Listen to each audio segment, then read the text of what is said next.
Hey guys, in this video I'm going to show you how to password protect a PDF inside of PDF XChange Editor. If you find this video helpful, please consider to like this video and subscribe to my channel. In saying that, let's just jump straight into the video.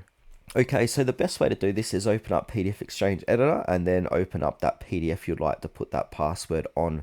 Now, once we've done that, we want to go ahead and click onto Protect tab at the top of the page here. Then from here below that, we want to go ahead and click onto Security Properties. And now a document property tab is going to open like so. Make sure you're on the security tab. Now to the right of it, we've got security method. So at the moment, there's currently no password. So we want to go ahead and add that password certificate. So click onto that. Now inside of that, we can encrypt all document contents. We can encrypt all contents except metadata or encrypt only file attachments. If you want a document password, you can add that in as well. But for this, I'm just going to go ahead and require a password to open the document. So I'm just going to add in a simple password like so. So that's going to add that password and just basically click OK.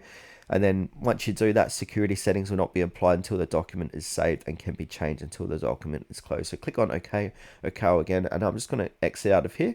And now make sure to save it. So I click save. Now I'm going to open that up again. So I'm going to go file, and now I'm going to go ahead and click onto that. Now, when I do that, it's going to say here, document startup presentation.pdf is password protected. So I need to put in that password, click OK, and that's how to add a password inside of PDF XChange Editor.